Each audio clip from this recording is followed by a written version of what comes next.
ለካ እግዚአብሔር የሚጠላው ባል አለ። ለካ እግዚአብሔር የማይወደው ስብስብ አለ። ለካ እግዚአብሔር የማይቀበለው አገልግሎት አለ። አምልኮቱ ንግድ ሆኖ ተቀይሮ ነበር። መቅደሱ ገበያ ሆኖ ነበር። ከሁሉም ነገር የሚቀድመው ራስን መቀደስ ነው። ምእመናን እግዚአብሔር ቤት ከሚመጣው በላይ ጠንቋይ ቤት የሚካደመው ሲበዛ አበሳጫችሁ። ከቅድስና በላይ ለግብረ ሰዶማዊነት ልንበረከክ ጫፍ ስንቀርብ አይነዳችሁ። የክርስቶስ ማደሪያ ከመሆን በላይ የሰይጣን ለማደሪያ ለመሆን ሰውነታችንን አሳልፈን የሰጠን ከክርስቶስ ሕዋሳት በላይ ሰውነታችን ሌላውን ዓለም የሚያገለግል ነጋዴዎች አይደለም። እኛስ አሁን እንኳን እግዚአብሔር ይህንን ድምፅ የሚያሰማው ጅራፉን ከመምዘዙ በፊት መሆኑ ይደንቃል። ተመስገን መቼ ነው የሚባለው? አንተ ስለቶቻችንን ስሟቸውማ በሞቴ ቪዛ አምጣ ባል አምጣ። ይሄ መጥፎ ነው እኮ እያልኩ አይደለም። ንግድ ብቻ ግን አይሁን እያልኩ እመቤቴ መኪና ካልሰጠሽኝማ የለሽም ማለት ነው። አንተ መኪና ካልነዳ ወላዲት አምላክ የለችም። ይሄ እኮ ንግድ ነው። ምን እናድርገው ያሉ ሰዎች ከየት እናምጣው ብለው ሲጨነቁ አላየን። ይሄ እኮ ጅራፍ ነው፣ አይገባንም እንጂ።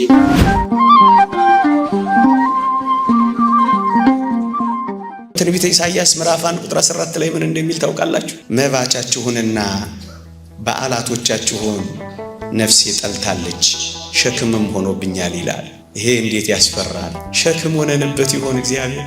ነፍሱ ተጸይፈዋለች፣ ነፍሱ ተወደዋለች። የኔና የናንተን ኑሮ፣ የኔና የናንተን አገልግሎት፣ የኔና የናንተን አበርክቶ፣ የኔና የናንተን መንፈሳዊነት ጠልታዋለች፣ ወደዋለች።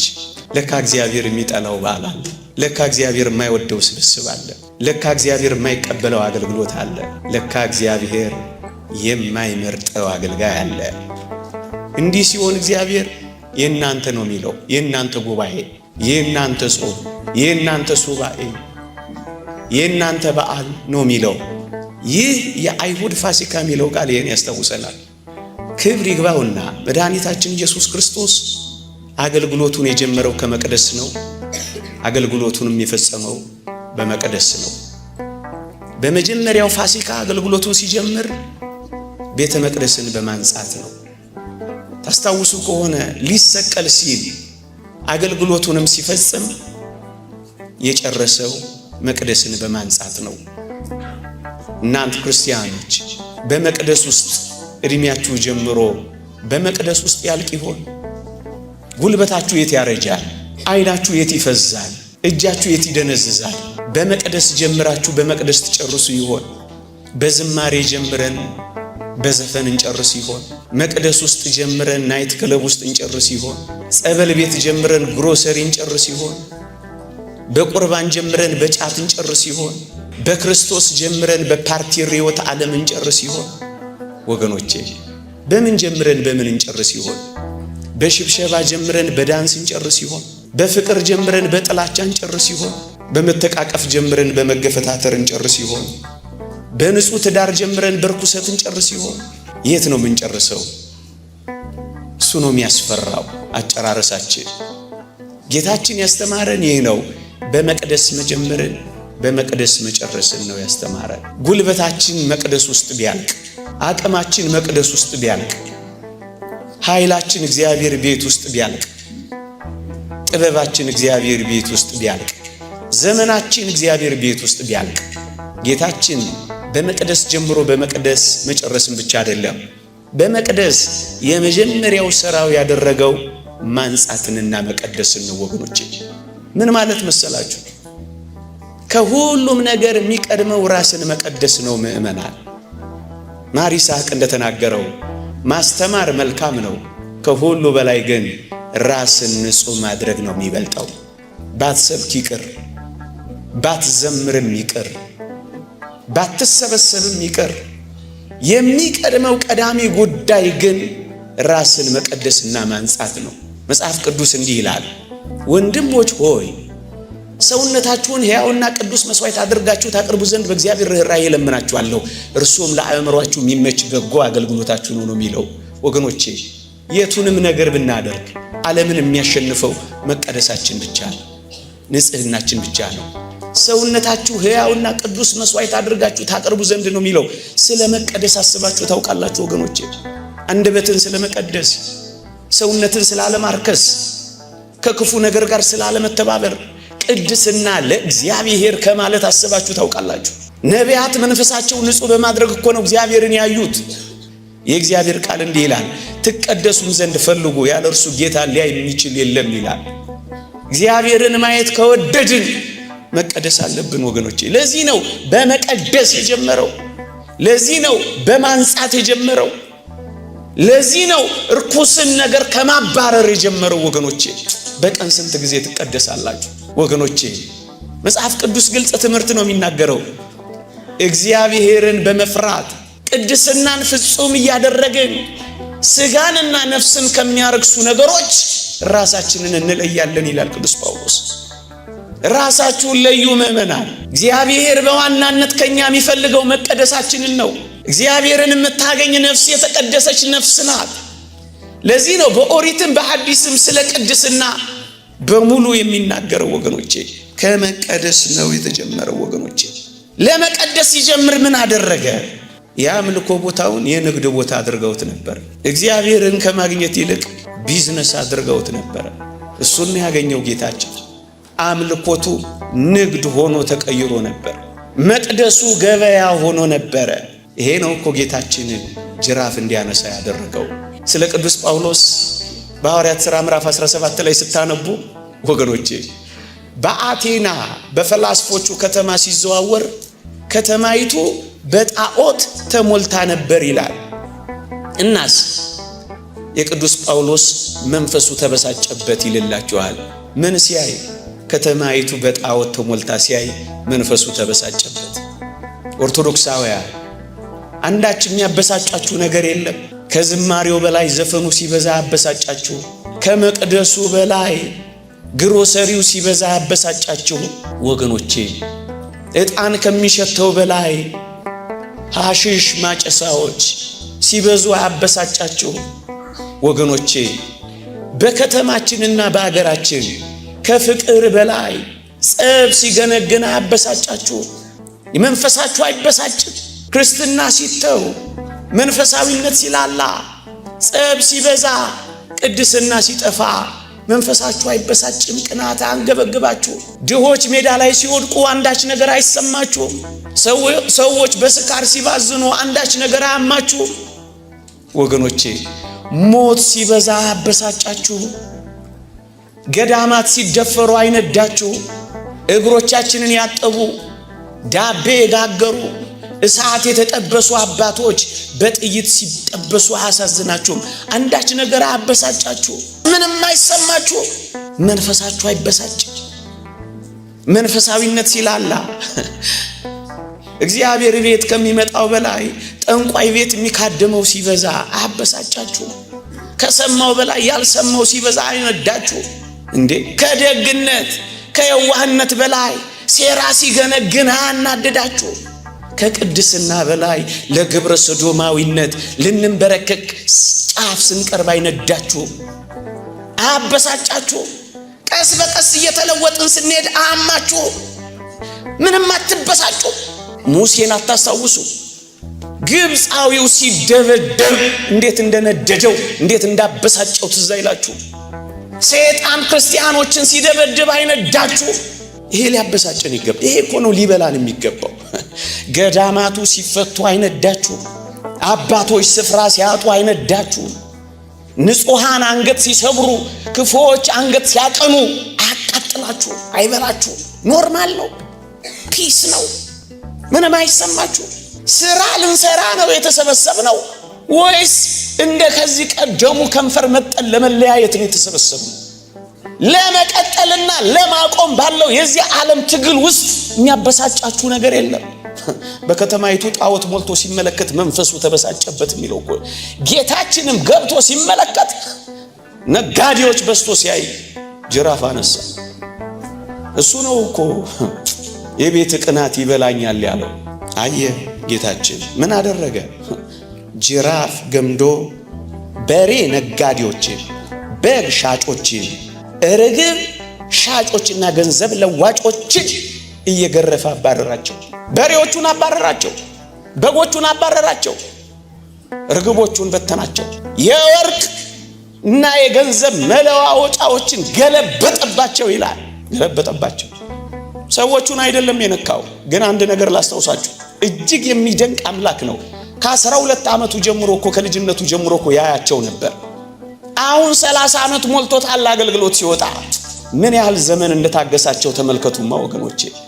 ዝም ብሎ እኮ ግንፍል ያለበት እኮ አይደለም ጌታችን ወገኖቼ። ስንት ዘመን ታግሶን ይሆን ከነበሪያችን? ስንት ዘመን ታግሶን ይሆን ከነኩራታችን? ስንት ዘመን አልፎን ይሆን ከነትዕቢታችን፣ ከነግሳታችን፣ ከነኩራታችን፣ ከነትምክህታችን፣ ከነምጽድቅናችን፣ ከነስካራችን፣ ከነዝሙታችን? ስንት ጊዜ ተሸክሞን ይሆን? ስንት ዘመን አለፈ? ምን አይነት ቸር አምላክ ነው! እንደመጣ እኮ ይሄን ላድርግ አይደለም ያለው፣ ዝም አላቸው፣ ጠበቃቸው። ወገኖቼ ይሄ የመጠበቅ ዘመን ነው። አሁን እንኳን እግዚአብሔር ይሄንን ድምጽ የሚያሰማው ጅራፉን ከመምዘዙ በፊት መሆኑ ይደንቃል። እንደመጣ ጅራፍ የማይመዝ አምላክ፣ ጥቂት የሚዘገይ አምላክ፣ ጥቂት ጊዜ ይስጠንማ በእውነት ለመመለስ። አሁንማ ጅራፉን አያንሳብን። አሁን ጅራፉን ቢያነሳብን ማን ይቆም ነበር በፊቱ ወገኖቼ? አሁንማ አይስበረን፣ አሁንማ አባረን፣ አሁንማ አዋርደን። ለነሱ ጊዜ እንደሰጠ ጥቂት ጊዜ እንኳን ለኛ ይስጠን። ደግሞ እነሱን እንኳን አልነካቸውም። የሚገርመው ይመለሱ ይሆናል። በሬዎቹን፣ በጎቹን፣ ላሞቹን ነው መርጦ ያባረረው። ከመቅደሱ ያወጣው ለመስዋዕት የሚቀርቡትን እንስሳት ነው። ምን ማለት መሰላችሁ? የእንስሳት ዘመን አልፏል። አሁን እሱ መጥቷል ወገኖቼ። አማናዊው መስዋዕት ኢየሱስ ክርስቶስ ስለመጣ ምሳሌ የሆነው በጉ ወጣ። የዓለምን ኃጢአት የሚያስተሰርየው እውነተኛው በግ ሲመጣ ታዲያ ያ በግ ምን ያደርጋል? ወጣ።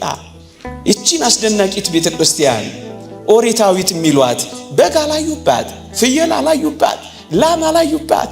ምን አይተዋት ነው ግን ኦሪታዊት የሚሏት? ይልቅ እነሱ ጋር እውነተኛው መስዋዕት የለም። ጮክ ብለን እንናገራለን። ይልቅ እውነተኛው መስዋዕት የለም። መታሰቢያና የጌታ እራት ብቻ ነው ያለው። የዕለተ ዓርቡ ደም፣ የዕለተ ዓርቡ በግ አይሰዋም፣ የለም።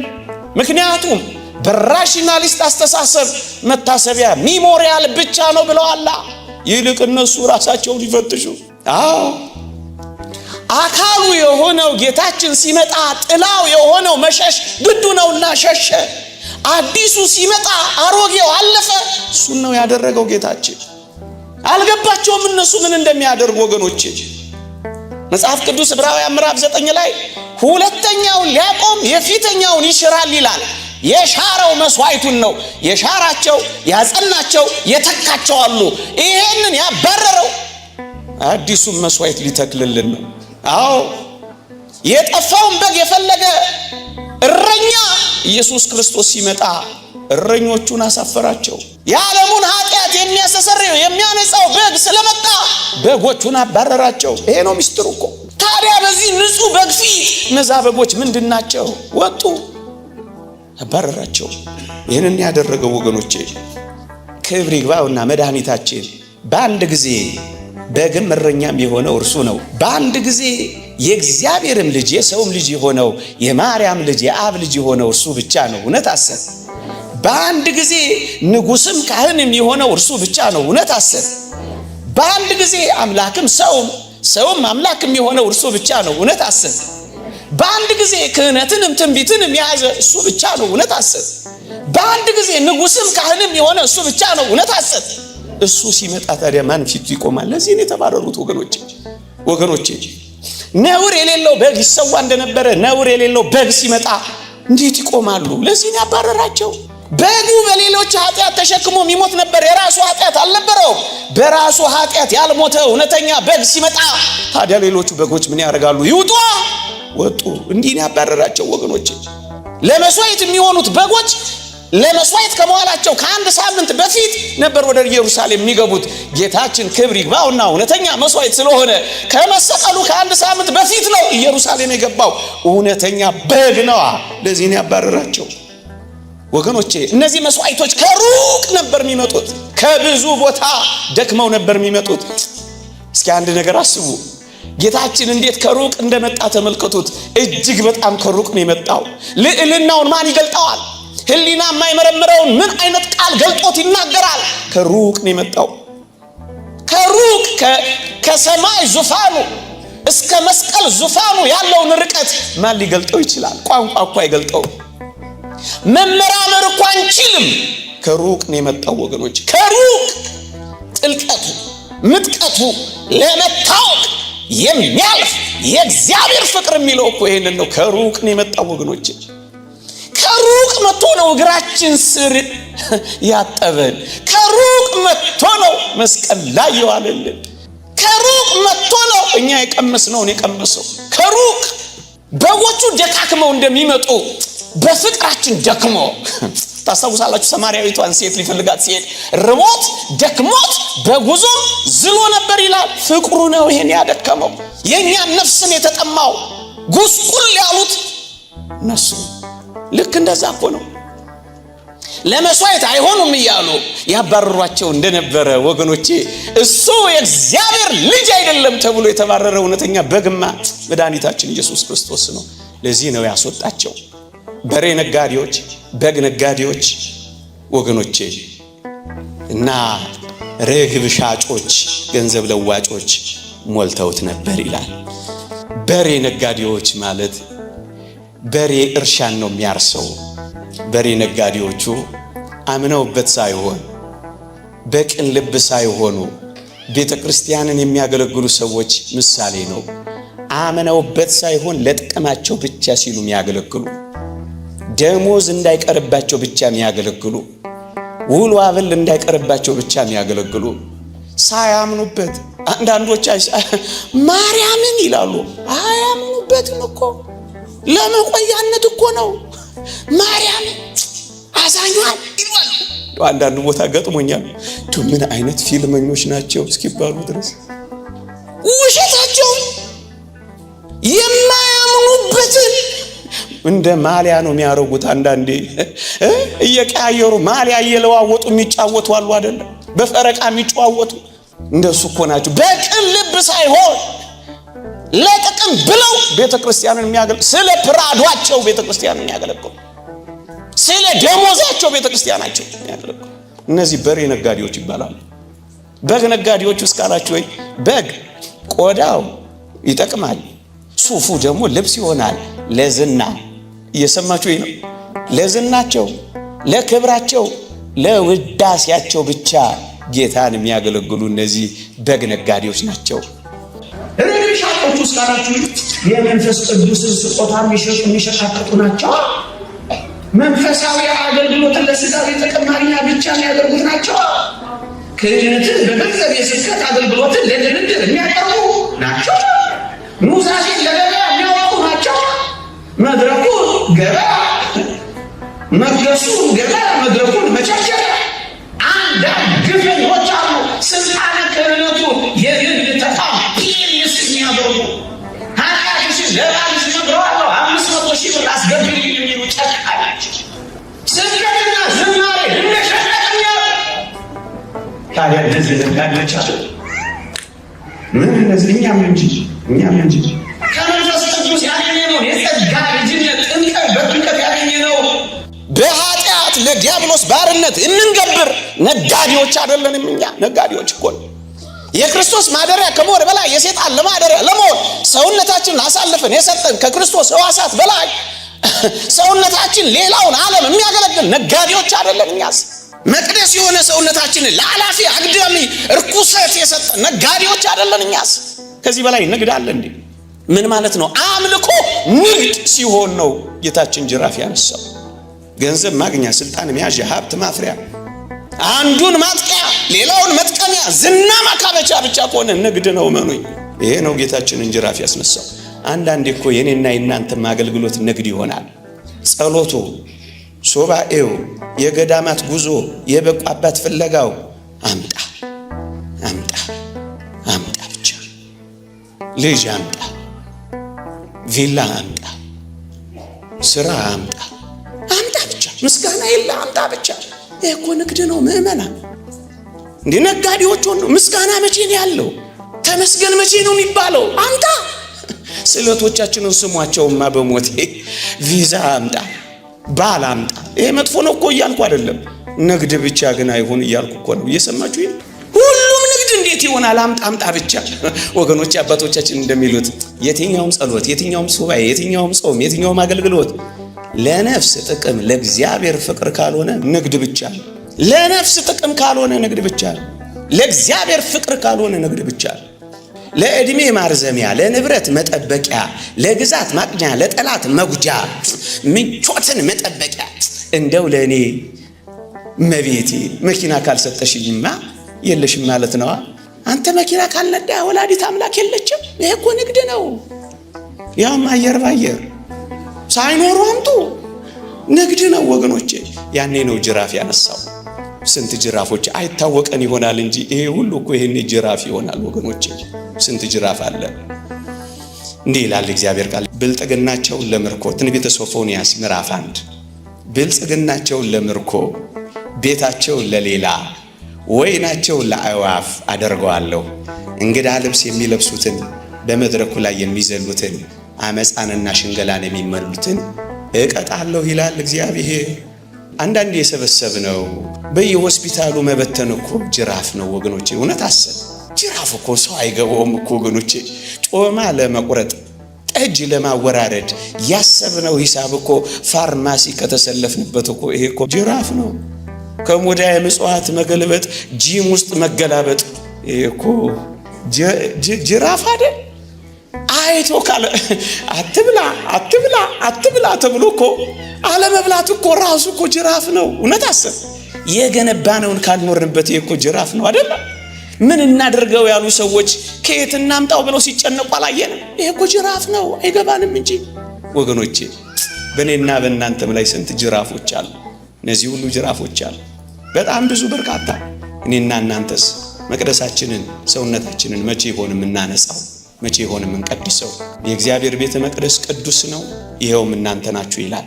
እና ማንጻት፣ መቀደስ፣ ከክፉና ከርኩሰት መለየትን ጀምር። ከዛሬ ጀምሮ ካንደበታችን ከሕዋሳቶቻችን በሙሉ ንጽህናችንን እንጠብቅ።